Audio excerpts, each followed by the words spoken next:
Francisco, eu te conheço pouco e eu acho que o pessoal do canal também não deve conhecer o Francisco Cristóvão, que é o presidente da NTU, a Associação Nacional das Empresas de Transporte Urbano. Então, a primeira coisa que eu vou pedir para você, Francisco, é para você se apresentar para a gente, contar um pouquinho quem é o Francisco e como ele chegou até essa trajetória até chegar à presidência da NTU. Bom, Francisco Cristóvão é um engenheiro civil formado em 1975 pela Universidade Mackenzie, aqui de São Paulo. Aí depois fui para os Estados Unidos, fiz o meu mestrado em transportes pela Villanova University. Voltei e tive, como o meu trabalho de conclusão do curso foi sobre um sistema de trólebus ligando São Paulo a Santos, e eu volto em 1977 do meu estudo, nos Estados Unidos, chego aqui e tinha sido recém-criada uma diretoria do sistema trólebus na extinta CMTC, cujo titular era ninguém menos do que o Adriano Branco, um dos maiores pensadores de transporte que nós tivemos no Brasil. Infelizmente, a questão de uns 5 ou 6 anos, ele nos deixou. Bom, eu comecei minha carreira, então, como engenheiro da antiga CMTC. Aí depois, em 1983, eu já fui convidado para ser diretor da empresa, fui diretor de operações dela.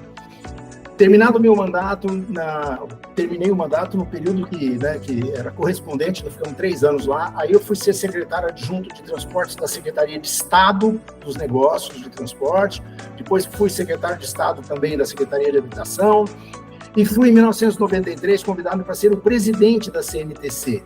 E a CMTC era uma empresa, a maior empresa operadora de transporte do Hemisfério Sul. À época tinha 3 mil ônibus, 11 garagens e 27 mil empregados. Mas uma empresa envelhecida, extremamente deficitária, e a decisão da prefeitura, que é o acionista majoritário à época, foi então de encerrar as atividades da empresa. E eu, como presidente, tive a honra de orientar um plano de privatização.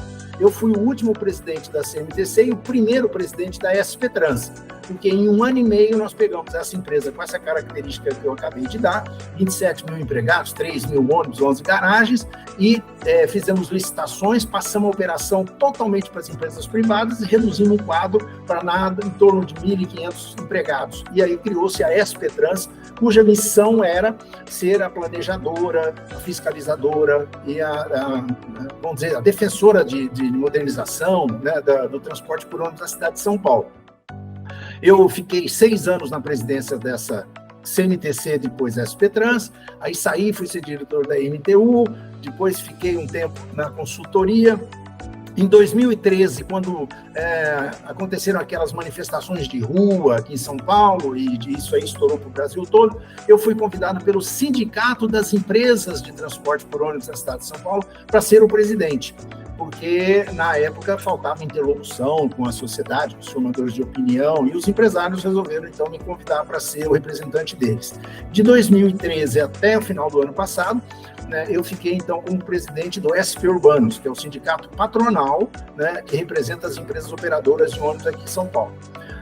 Há um ano atrás, exatamente, a nossa NTU, de quem eu era membro do conselho diretor, perdeu o presidente, o Otávio Cunha, que era uma figura adorada por todo mundo, um verdadeiro ícone também do transporte coletivo por ônibus. Ele foi acometido pela Covid e nos deixou. E eu fui convidado, então, para assumir a presidência da NTU. E aceitei o convite, e agora, em fevereiro, fez 1 ano que eu estava lá. Na semana passada, nós tivemos a eleição de um novo conselho diretor e eu fui convidado para ficar mais 2 anos na presidência da NTU.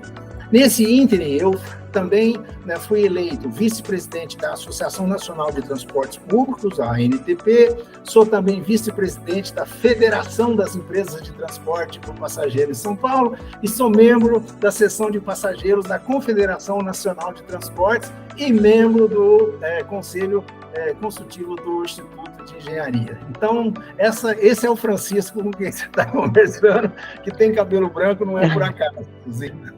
Imagino. Eu também já tenho os meus, Francisco.